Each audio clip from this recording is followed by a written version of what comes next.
신앙생활 할 때 우리는 그런 분들을 종종 만납니다. 교회 안에서도 그런 분들을 종종 만납니다.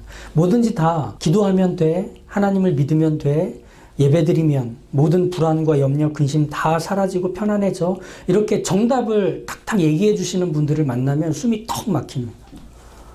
그 다음에 할 얘기가 없습니다. 그러니까 이런 정답만 얘기하는 분들을 마주할 때 보면 뭐랄까 우리가 좀 이렇게 막 작아지는 것 같고 저분은 정말 그렇게 사니까 얘기하는구나 싶어서 그 자리를 빨리 도망가고 싶은 마음이 생기죠.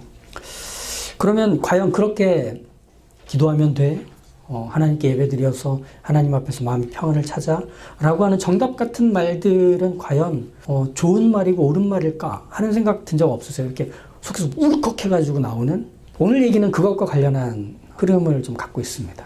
예수님이 다시 예루살렘 성전에 들어가셨을 때 유대교의 종교 지도자들 또 유대인들의 지도자들이라 할 수 있는 제사장들, 서기관들, 장로들이 예수님께 와서 이렇게 따지듯 묻습니다. 무슨 권위로 이런 일을 하는가? 누가 이런 일할 권위를 주었는가? 28절을 보시면 성전과 제사 그리고 율법, 유대인 사회의 법과 전통을 관리하고 지도하는 권위를 가진 제사장, 서기관, 장로 이들이 볼 때 예수님이 지금 성전에 와서 시장통이 되어버렸다면서 그걸 다 뒤엎으셨던 일들 이건 용납할 수 없는 겁니다. 질서를 혼란에 빠뜨리게 만든 일이었기 때문이죠. 그들은 하나님에게 위임받은 권위자들로 유대인들에게 있어서는 절대적이고 또 일방적인 권위를 행사하는 성전과 제사, 율법에 대해서 말이죠. 그 중에 성전은 그들의 권위가 가장 도드라지고 강력하게 발휘되는 곳이었겠죠. 근데 예수님이 허락 없이 그 일을 한 겁니다. 불법적으로 말이죠. 이 권위자들은 예수님이 제사장도 서기관도 장로도 아니라는 거 알아요. 이 질문을 통해 예수님의 입으로 사실은 나 아무것도 허락받은 적 없어 라는 말을 토해내게 만들고 싶은 거예요. 그렇게 되면 예수님의 평판이 다 무너집니다. 사람들이 예수님의 말을 듣지 않을 겁니다. 사람들이 예수님을 따르지 않을 겁니다. 유대인들의 지지와 관심은 거품이 꺼지듯 사라질 게 분명합니다. 이 질문의 목적은 그것이었죠. 하지만 예수님은 질문을 질문으로 돌리십니다. 29절과 30절을 한번 보시죠. 예수께서 이르시되 나도 한 말을 너희에게 물으리니 대답하라. 그리하면 나도 무슨 권위로 이런 일을 하는지 이르리라. 요한의 세례가 하늘로부터냐 사람으로부터냐 내게 대답하라. 질문을 질문으로 받으시는 거죠. 세례 요한은 유대인들 사이에서 상당한 영향력을 발휘하던 선지자였습니다. 요단강에서 세례를 베풀어서 너희의 죄를 이렇게 씻어 하나님 앞에서 회개하라 외치던 선지자였죠. 그 선지자의 말에 많은 유대인들이 와서 세례를 받았었습니다. 그런데 예수님의 질문에서 세례 요한이 하나님의 권위로 한 일이었다라고 이 권위자들이 대답을 한다면 그러면 세례 요한이 안티파스에게 죽을 때 왜 너희는 아무것도 안 했어? 라고 하는 책임 소재를 물을 게 이어져야 합니다. 또 세례 요한이 하나님의 권위로 그 일을 한 것이 아니라면 세례를 받은 유대인들 또 세례 요한을 따랐던 제자들의 저항과 분노를 고스란히 감당해야 했습니다. 그러니 제사장들, 서기관들, 장로들은 예수님의 질문에 당황할 수밖에 없는 겁니다. 어떤 대답도 하기가 어려운 거예요. 그래서 33절을 보면 우리는 세례 요한이 어떤 권위로 그 일을 했는지 알지 못한다 라고 대답을 할 수밖에 없었던 거죠. 그러자 예수님이 이렇게 바로 답을 주십니다. 너네가 어디서부터 그 권위가 와서 세례 요한이 그 일을 했는지 모른다고? 그럼 나도 무슨 권위로 이런 일을 하는지 너희에게 말해주지 않을 거야. 이렇게 딱 끝내십니다. 아주 캡이죠. 그런데 예수님의 이 질문을 통해서 정리한 이 일은 사실 끝난 얘기라기보다는 유대인들에게는 궁금한 질문이기도 했거든요. 나사렛에서 온 이 예수가 하나님이 보내신 그분 정말 맞아? 라고 하는 질문. 또 보내신 그 메시아라는 근거를 과연 어디서 찾을 수 있지? 그는 나사렛 출신이잖아. 그는 목수잖아. 그의 집안, 그의 혈통, 그의 가문으로 따져본다면 그는 이 일을 할 만한 사람이라고 말하기 좀 어렵지 않나? 라고 하는 꼬리표는 늘 예수님께 달려서 따라오고 있는 중이었기 때문에 이거에 대해서 예수님은 좀 대답해야 하는 바가 있었습니다. 그래서 예수님은 12장 1절부터 시작되는 긴 비유를 통해서 이 권위에 대한 이야기를 설명해 나가십니다. 그리고 그것이 예수님이 이 땅에 오신 것과 그리고 유대인들의 믿음과 관련이 되는 비유가 되기도 합니다. 성실하고 관대한 한 사람이 있었어요. 이 사람은 포도원을 지었습니다. 그리고 포도원 주변에 울타리를 크게 둘러서 포도원의 자리를 잘 갖춰놓고 그 안에 필요한 장비들, 뭐 예를 들면 포도즙을 짜는 틀 같은 것들을 마련해 놓고 그 주변에 농사를 짓는 농부들을 모집합니다. 그리고 그들에게 약속을 하죠. 나는 지금 먼 곳에 좀 가야 하니 이 포도원을 당신들이 맡아주십시오. 그래서 이 포도원에서 나오는 수확의 일부를 저에게 주시면 나머지는 당신들이 다 가질 수 있게 하겠습니다. 그렇게 약속을 맺고 주인은 먼 땅으로 갑니다. 수확대가 되자 이 포도원 주인은 자기의 종을 보내서 약속한 수확물을 받아오라고 하죠. 그런데 이 농부들 입장에서는 자기들이 땀 흘려서 결실한 거기 때문에 자기들의 수고의 결과물이라고 생각을 하니까 종이 와서 우리 거 달라고 할 때 이건 뺏기는 느낌이었던 것, 그 기분이었나 보죠. 그래서 그 종이 찾아왔을 때 종을 때려서 빈손으로 돌려보냅니다. 그러면 이 주인이 이 문제를 법적으로 해결하든지 무력으로 해결하든지 해야 할 것 같습니다. 왜? 일방적으로 포도원의 농부들이 잘못한 일이니까. 하지만 여기서 이상한 흐름으로 이야기가 전개됩니다. 포도원의 주인이 두 번째 종을 보내요. 세 번째, 네 번째. 계속 연속해서 주인은 농부들에게 자기의 종을 보냅니다. 욕보이고 죽이기까지 하는 일이 계속되는데도 말이죠. 이후에 자기가 사랑하는 하나뿐인 아들을 보냅니다. 그러면 문제가 해결될까 싶어서 말이죠. 하지만 포도원의 농부들은 그 아들까지 죽입니다. 왜 이 주인은 계속 종들을 보내고 심지어 자기 아들까지 보내면서 이 농부들을 기다려줬지? 왜 이렇게 관대하게 이들을 대하지? 이해하기 참 어려운 부분입니다. 뭐가 그를 그렇게 관대하고 낙관적인 모습으로 포도원 농부들을 대하게 만들었을까? 근데 이건 이야기라는 거를 먼저 기억하셔야 돼요. 이건 실제 있었던 일이 아니라 예수님의 비유예요. 비유는 표현의 과장과 확대를 통해서 말하고 싶은 메시지를 강조하는 데 목적한 거예요.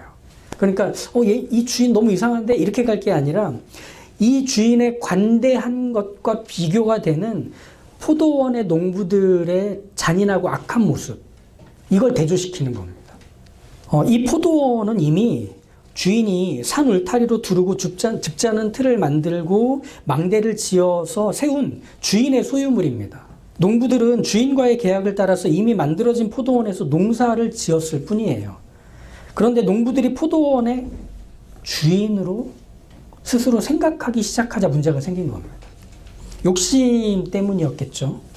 그 욕심 때문에 이제 포도원도 자신들의 손길이 닿은 것마다 자기 거라고 여기게 되는 데까지 가버린 겁니다. 그래서 판단력을 흐리게 만들고 더 악랄하고 잔인한 생각들을 자연스럽게 하게 돼버린 거죠. 포도원은 그들의 소유도 아니고 그들의 일한 결과물의 얼마는 약속대로 주인에게 가야 했습니다. 포도원에 대한 권위는 그게 전부예요. 농부들은 주인의 종들과 아들이 오는지를 지켜볼 망대에 오를 때 알았어야 돼요. 아, 이거 내 거 아니지. 종들과 아들을 맞이하며 산 울타리의 문을 열어줄 때 떠올렸어야 돼요. 아, 이거 내 거 아니지. 이거 우리 빌린 거지. 우리 이거 잠시만 사용하는 곳이지. 이거 우리 거 아니야. 주인이 따로 있어. 미쳤나 봐. 내가 무슨 생각하는 거야. 이렇게 하지 않는 데까지 흘러가 버리는. 오히려 12장 7절을 보면 주인의 아들을 보자. 이는 상속자니 자 죽이자. 그러면 그 유산이 우리의 것이 되리라. 며 아들을 죽여서 포도원 밖에 내던지는 일까지 벌이게 되죠. 자, 그러면 포도원 농부는 누굴 비유하는 걸까요? 포도원 농부는 권위를 위임받은 제사장, 서기관, 장로들을 얘기할 겁니다. 권위자들의 이 권위는 하나님께 이스라엘이라는 포도원을 가꾸고 관리하도록 부여받은 권위였습니다. 이 권위로 성전에서 제사하고 율법을 가르치고 율법을 준수하는지 관리하고 돕는 일을 다만 제사장과 서기관 그리고 장로들이 맡아서 할 뿐인 거죠. 그런데 그들이 그 일을 하다 보니 자신들이 그 자리의 책임자, 주인이 되었다 생각해 버린 겁니다. 이런 더럽고 흠 있는 제물로는 하나님께 드릴 수 없다고 유대인들에게 말을 하니까 막 부끄럽고 죄송해 하면서 돌아가는 유대인들을 보니 내가 말하는 게 저렇게 영향을 미치네? 이렇게 율법을 지키면 하나님이 기뻐하지 않는다 라고 말하니까 놀라고 떨면서 유대인들이 잘못했습니다. 제대로 된 걸 알려주십시오. 우리 열심히 준수하겠습니다. 라고 무릎을 꿇어버리네. 이게 뭔가 있나 보다. 성전에서는 이런 일을 하고 이런 일을 해서는 안 된다고 철저하게 지키고 따르라고 요구하니 유대인들은 예 하며 굽신거리고 그 말을 따르더라. 하나님께는 많은 재물과 헌금을 드리는 자가 많은 복과 은혜를 받을 수 있다고 말하니 부자들의 지갑도 열리고 가난한 사람들의 지갑도 열리는. 점점 이 부여받은 권위자들은 간이 커져가기 시작한 겁니다. 어디까지가 하나님의 말씀과 뜻이고 어디까지가 내 마음인지 알 길 없는 그 선이 희미해지는 자리까지 확장돼 가기 시작하는 겁니다. 이렇게 권위자들은 받은 권위 그것을 가지고 스스로 내가 권위를 가진 주인인 양 여기기 시작하며 하나님의 자리를 대신하기 시작했던 게 지금 유대교의 모습 상황이었던 거죠. 예수님은 이 비유를 통해 알리고 싶은 부분이 첫 번째가 이것이었습니다. 이렇게 성전과 이스라엘의 주인이 된 권위자들은 가르치는 성경, 인도하는 제사, 관리하는 성전을 통해 과연 유대인들은 하나님의 백성다워지는 일에 도움을 받을 수 있었을까요? 사실은 이게 예수님이 말하고 싶은 비유의 두 번째 교훈이기도 합니다. 유대인들은 태어날 때부터 하나님의 백성이라고 하는 신분을 갖고 태어났습니다. 아브라함의 자손이었고 그리고 율법을 가지고 있었고 그리고 하나님을 제사할 수 있는 성전을 늘 보면서 커왔을 겁니다. 하나님이 베푸실 복이 있다면 그건 늘 자신들이 먼저 받아야 하는 것이라 그렇기 때문에 당연히 생각했을 겁니다. 근데 현실은 그랬나요? 아니요. 현실은 다윗과 솔로몬 때 이후로 이스라엘은 한 번도 역사의 주인공인 적이 없었어요. 늘 변방에 있는 강대국 옆에서 끼어 살던 나라였을 뿐입니다. 이집트, 바벨론, 로마 제국처럼 강대국들이 바꿔가며 역사의 주인공이 될 때 이스라엘은 그저 그 옆에서 수모를 당하고 지배를 당하는 것밖에 없었습니다. 모든 번영과 강함과 영향력은 그 강대국들의 차지가 되었을 뿐이죠. 그러다 보니 복을 받지도 못하는 것 같고 어떤 번영도 누리지 못하는 것 같은데 율법은 지켜서 뭐하나, 제사는 왜 드리나 하는 허무한 생각이 들어서 이걸 다 포기할 수 있을 것 같잖아요. 근데 여기에서 유대인들의 특이한 모습이 드러납니다. 유대인들은 오히려 더 율법을 배우고 지키는 일에 열심을 냅니다. 성전을 다시 지어 제사하고 기도하며 금식하는 일에 목숨을 겁니다. 되게 희한한 이게 악을 쓰는 건가 싶은 모습이죠. 비록 지금 세상의 모든 돈과 건물과 무기와 권력이 유대인들에게 돌아가지는 못했지만 자신들은 우리는 하나님의 백성이야. 하나님의 나라의 약속을 받은 자녀들이야. 그러니 우리가 하나님이 우리에게 요구하신 것, 우리의 종교 지도자들이 알려준 것들을 충실하게 지켜가면 반드시 우리를 가장 높은 자리에 세우실 거야.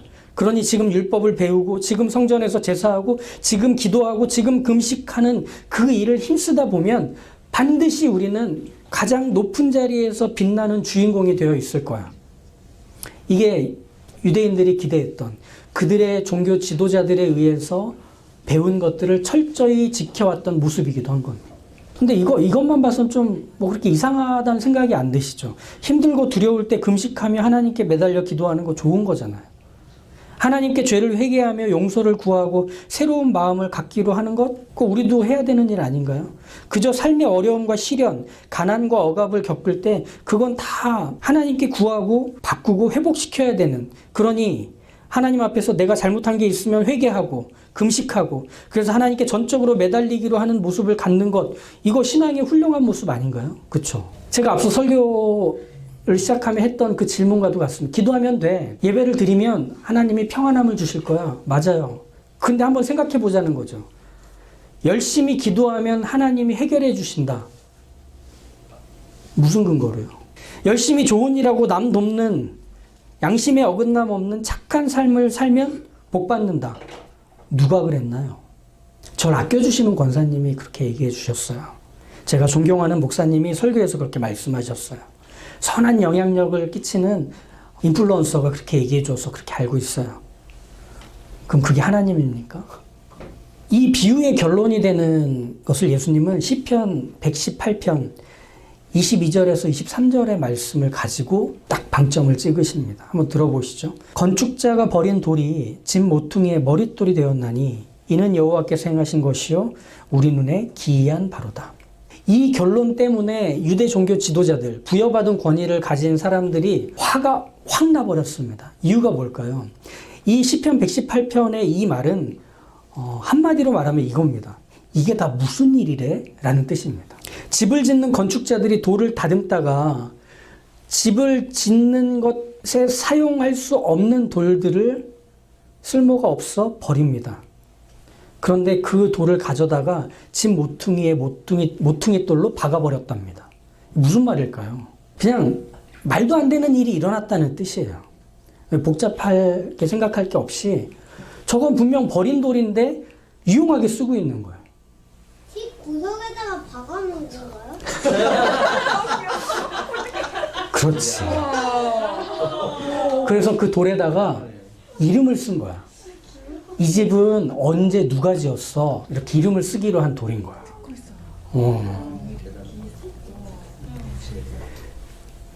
그러니까 분명히 쓸모없어서 버려진 돌인데 이 집에서 가장 빛나는 자리에 박아놓게 되는, 이게 무슨 일이래?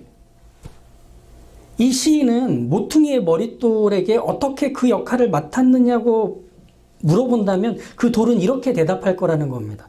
잘 모르겠어.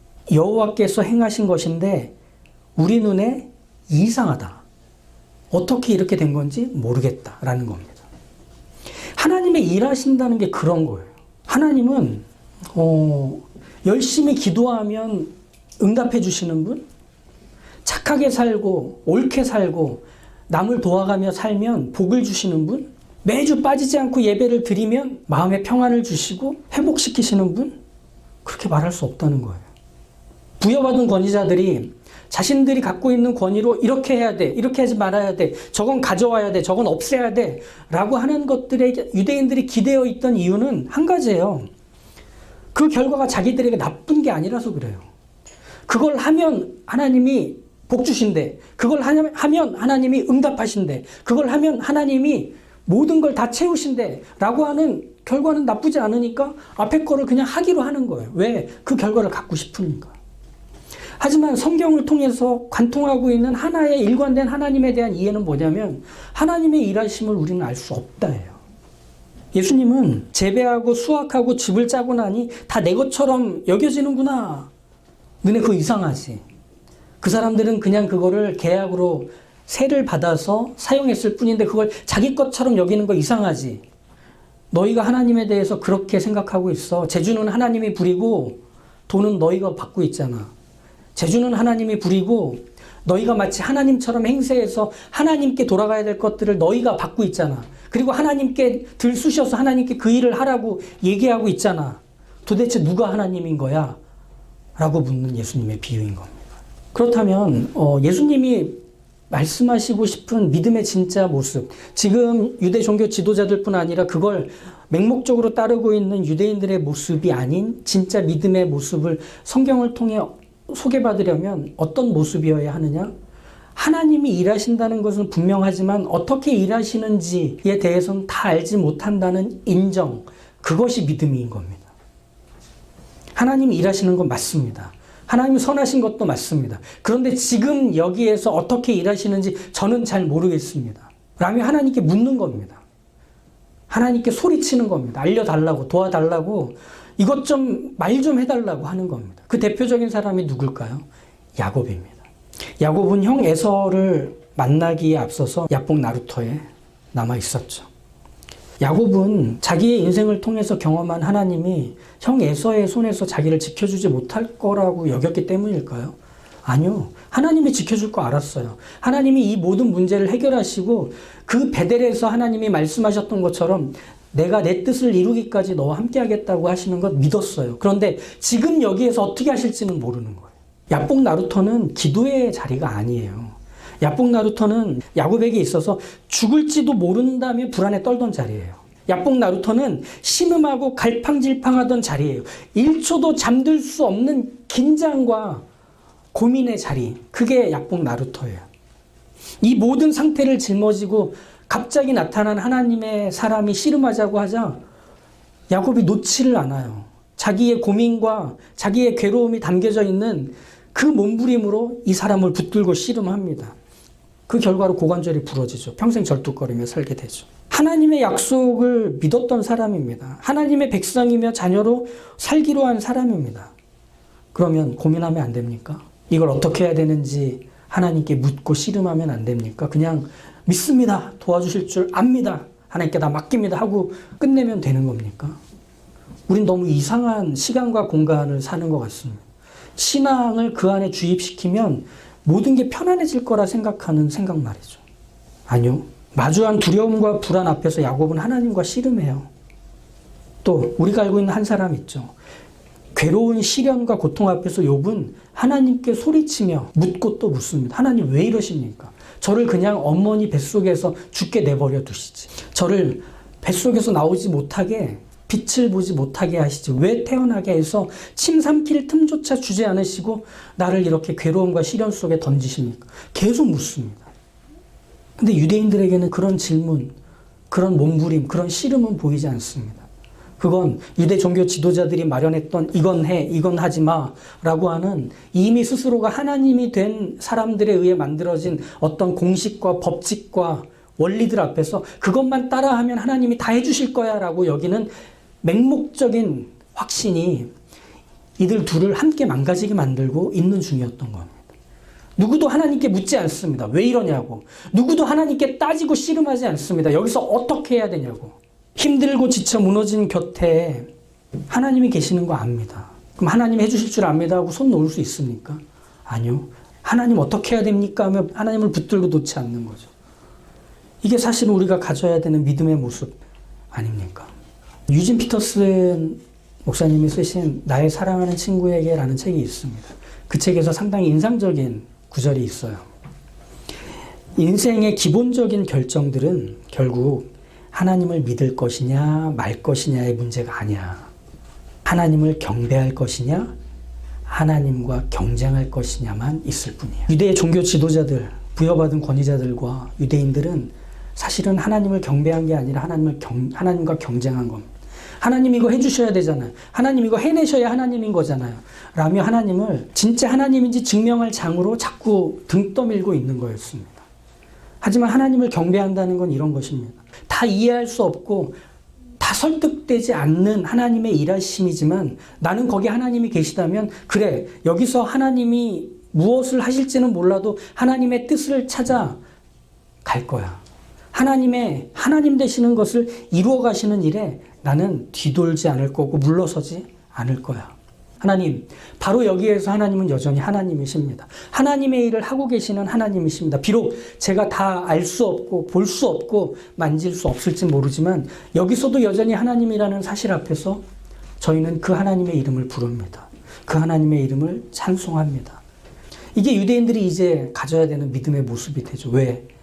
그들에게 있어서는 하나님이 당신의 아들을 보내셔서 고난당하고 죽고 부활하심으로 이 땅에 하나님의 구원의 길이 새롭게 열린다는 걸 그들이 받아들이는 일은 믿음으로밖에 안 되는 거거든요.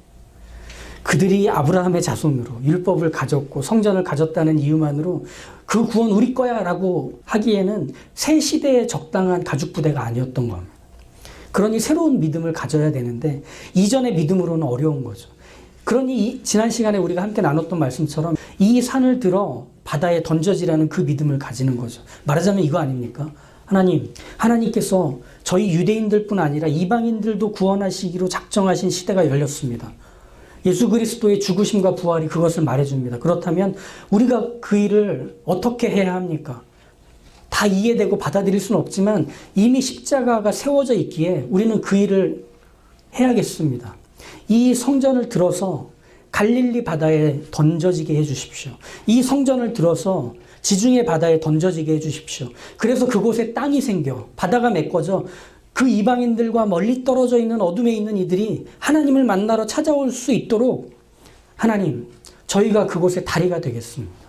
라고 말하는 그 새 믿음을 갖게 되어야 하는 것이죠. 유대인들의 지금의 믿음, 그의 부여받은 권위자들에 의해서 받은 믿음은 자기들이 잘 사는 데 있었습니다. 자기들이 복을 받고 자기들이 역사의 주인공이 되는 데 있었습니다. 근데 이들에게는 새로운 믿음이 담겨져야 했습니다. 더 이상 성전이 필요 없는 곳. 모든 곳이 성전이 되는 곳이죠. 자신들만 독점하고 있는 하나님이 아니라 모두가 누릴 수 있는 하나님을 만나게 되는 예배가 실현되는 곳. 그것이 이 유대인들이 해야 되는 일이었습니다.